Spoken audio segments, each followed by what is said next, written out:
దేశంలో ఎన్నికల సందడి మొదలవబోతోంది. 7 దశల్లో జరగనున్న తొలి దశ లోక్సభ ఎన్నికల నోటిఫికేషన్ ఇవాళ విడుదల కానుంది. తొలి దశలో భాగంగా 21 రాష్ట్రాలు కేంద్రపాలిత ప్రాంతాల్లో ఎన్నికలు జరగనున్నాయి.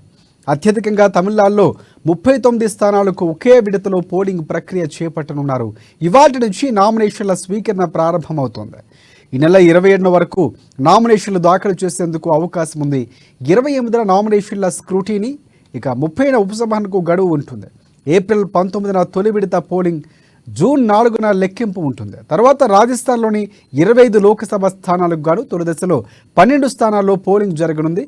ఇక 80 స్థానాలు ఉన్న ఉత్తరప్రదేశ్లో తొలి దశలో 8 స్థానాలకు తొలి దశలో ఎన్నికలు జరగనున్నాయి.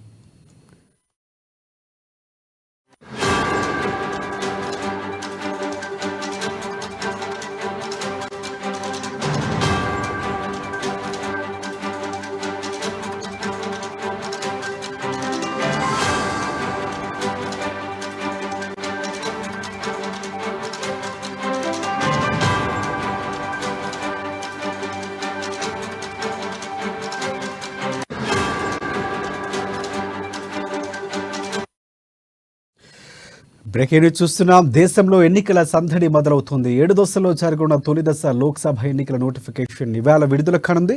తొలి దశలో భాగంగా 21 రాష్ట్రాలు కేంద్రపాలిత ప్రాంతాల్లో ఎన్నికలు జరగనున్నాయి. అత్యధికంగా తమిళనాడులోని 39 స్థానాలకు ఒకే విడతలో పోలింగ్ ప్రక్రియ చేపట్టనున్నారు. ఇవాల్టి నుంచి నామినేషన్ల స్వీకరణ ప్రారంభమవుతోంది.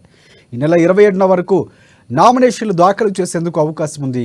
28న నామినేషన్ల స్క్రూటీనీ, ఇక 30న ఉపసంహరణకు గడువు ఉంటుంది.